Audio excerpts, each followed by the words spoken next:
Plane से कूदते वक्त ऐसी क्या गलती हुई जिसका स्काई डाइवर्स को कूदने के बाद ही अंदाजा हुआ। 18 में से 16 स्काई डाइवर्स की जान कैसे चली गई। बचने वाले 2 स्काई डाइवर्स की सुनाई जाने वाली कहानी ने कैसे सबको हैरान कर दिया। आज की इस इंफॉर्मेटिव वीडियो में आप जानेंगे एक ऐसी दिलचस्प कहानी जो हकीकत में एक इंसिडेंट हुआ था।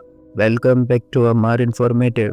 नाज़रीन, दुनिया की तारीख में एक ऐसा हादसा पेश आया जिसमें एक्सपीरियंस्ड और ट्रेड 16 स्काई डाइवर्स की मौत हो गई। इस हादसे को लोग लेक एरी डिजास्टर के नाम से जानते हैं। लेक एरी अमेरिका के नॉर्थ में मौजूद अमेरिका की चौथी और दुनिया में 11 नंबर की बड़ी लेक है। नाज़रीन, लेक एरी से साउथ की तरफ 13 किलोमीटर पर एक छोटा ऑर्टनर एयरपोर्ट नाम का एयरफील्ड है। बात यूं शुरू होती है कि 27 अगस्त 1967 को इस एयरपोर्ट पर ऑलमोस्ट 30 के करीब स्काई डाइवर्स आ पहुंचे क्योंकि उनको फ्री स्काई डाइविंग के लिए फ्री फ्लाइट ऑफर की गई थी। इस फ्लाइट में जो प्लेन चलने वाला था वो वर्ल्ड वॉर 2 में इस्तेमाल होने वाला B-25 बॉम्बर प्लेन था, जिसको एक कंपनी ने मॉडिफाई करने के बाद फ्री स्काई डाइविंग फ्लाइट के लिए ऑफर किया था। नाज़रीन, प्लेन में जगह कम होने की वजह से पायलट की तरफ से डाइविंग के लिए सिर्फ 20 डाइवर्स को ही उनके एक्सपीरियंस और स्किल लेवल्स पर सेलेक्ट किया गया, जबकि बाकी के डाइवर्स को वापस जाना पड़ा और उनको ये अनकरीब पता लगने वाला था कि फ्लाइट में ना जाकर उनकी जान किस तरह बच गई थी।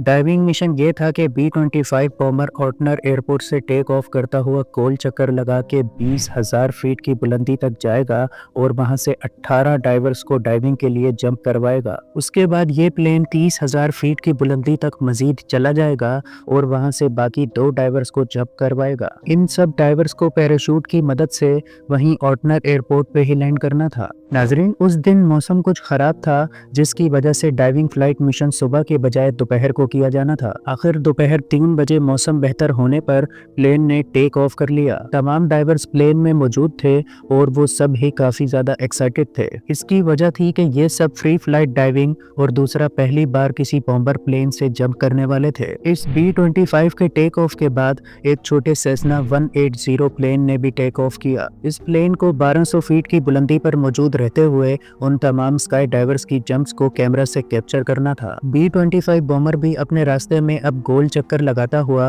अपनी बुलंदी की तरफ जा रहा था। दोनों ही प्लेन्स वहीं कंट्रोल टावर से कनेक्टेड थे और अपनी लोकेशन के बारे में इंफो ले रहे थे। और आखिरकार 1 घंटे के दौरानिये के बाद B-25 अब 20,000 फीट की बुलंदी पर अपना एल्टीट्यूड सेट कर चुका था। पायलट की तरफ से कंट्रोल टावर के जरिए से उनकी लोकेशन जानने का मैसेज दिया गया। उस वक्त GPS की सहूलियात प्लेन में नहीं होती थी, लिहाजा कंट्रोल टावर से ही तमाम सूरत हाल और मौसम से रिलेटेड पायलट को तमाम इंफॉर्मेशन से आगाह कर दिया जाता था। कंट्रोल टावर ने उस वक्त पायलट को बताया कि वो लोग ऑर्टनर एयरपोर्ट से 9 किलोमीटर दूर हैं, यानी अब B-25 बॉम्बर ड्रॉप जोन के करीब आ चुका था।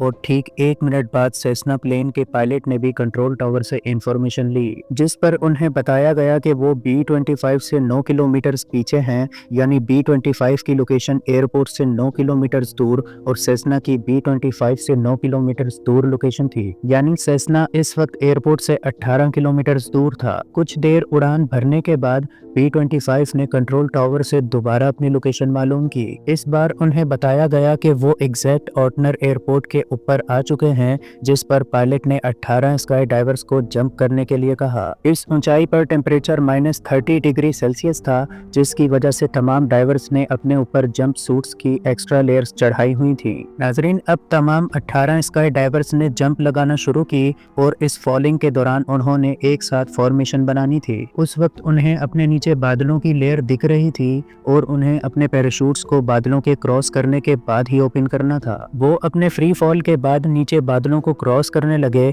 और जैसे ही उन्होंने बादलों को क्रॉस किया तो उन सब को नीचे जो दिखा उसने उन्हें वहीं आसमान पर जमा दिया। जी हाँ, जहां उन्होंने डाइव करके उतरना था वो वही एयरपोर्ट था जहां से वो चले थे। लेकिन इस वक्त जिस लोकेशन पर वो मौजूद थे वहां कोई एयरपोर्ट नहीं था, बल्कि दूर दूर तक पानी ही पानी था। इस वक्त उनकी ऊंचाई सिर्फ 3,000 फीट ही थी और इसी पॉइंट पर सब ने अपने अपने पैराशूट खोल लिए। वो इस उम्मीद पर थे कि शायद फ्लाइंग के दौरान वो लेक के किनारे तक पहुंच जाएंगे, लेकिन ऐसा नामुमकिन था क्योंकि लेक से जमीन का फासला तकरीबन 10 किलोमीटर दूर था। उनके ख्याल में था कि अगर वो लेक के कम कम पानी वाले इलाके में कूद भी गए तो वहां से स्विम करते हुए किनारे तक आ पहुंचेंगे, लेकिन उनका ये ख्याल भी गलत था क्योंकि इस हैवी लिबास और शूज की वजह से पानी में तैरना पॉसिबल ना था। अलबत्ता इन्हीं में से 2 डाइवर्स ने डाइविंग के फौरन ही बाद अपने ऊपर से एक्स्ट्रा लेयर वाले कपड़े और जूते उतार लिए थे और यही वजह थी कि वो कुछ देर पानी में तैरते रहे थे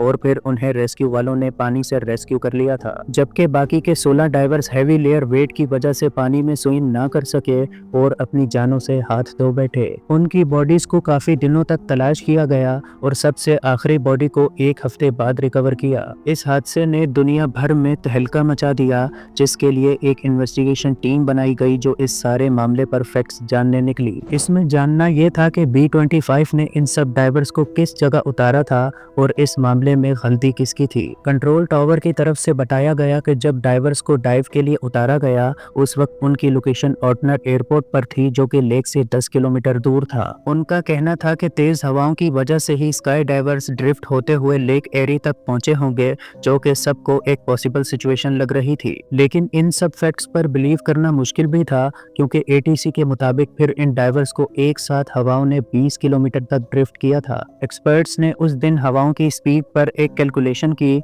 जिससे मालूम पड़ा कि उस वक्त हवाओं की वजह से डाइवर्स एक्चुअल पोजीशन से सिर्फ 5 किलोमीटर तक ही ड्रिफ्ट हो सकते थे, यानी ATC के हिसाब से कुछ गड़बड़ जरूर थी। जबकि B-25 और सेस्ना के पायलट्स का ये कहना था कि हमारी लोकेशन ही हमें गलत बताई गई थी। इन्वेस्टिगेशन के मुताबिक ये बात सामने आई कि जिस वक्त दोनों पायलट्स ने अपनी लोकेशन पूछी थी उस वक्त कंट्रोल टावर पर मौजूद कंट्रोलर्स की शिफ्ट चेंज हुई थी और दूसरे आने वाले कंट्रोलर ने B-25 को जो लोकेशन बताई थी दरअसल वो सेस्ना प्लेन की थी। यानी जब B-25 को बताया गया कि वो एयरपोर्ट के ऊपर है तो उस वक्त सेस्ना एयरपोर्ट पर था और B-25 लेक एरी के ऊपर। इसके अलावा पायलट्स और ड्राइवर्स से भी ये गलती हुई जो कि एविएशन लॉ के खिलाफ थी और वो ये थी कि उन्होंने टारगेट को चेक किए बिना ही जंप कर दिया था। नाज़रीन, इस हादसे के बाद दुनिया भर के डाइवर्स अगले 2 साल तक उन 16 स्काई डाइवर्स को याद करते हुए खुद को जानबूझकर फ्लोटिंग सूट पहना के लेक एरी में जंप करवाते थे और फिर 1974 में कोर्ट ने फेडरल एविएशन वालों को असल मुजरिम ठहराया और B-25 पायलट का लाइसेंस भी कैंसिल कर दिया। इसके अलावा स्काई डाइवर्स के लिए एक नया रूल बनाया कि वो स्काई डाइविंग हमेशा पानी से 50 किलोमीटर दूर ही करेंगे। उम्मीद है ये वीडियो भी आपको पसंद आई होगी। अगर पसंद आई है तो चैनल को सब्सक्राइब कर दें। आपसे मिलते हैं ऐसी ही नेक्स्ट वीडियो में।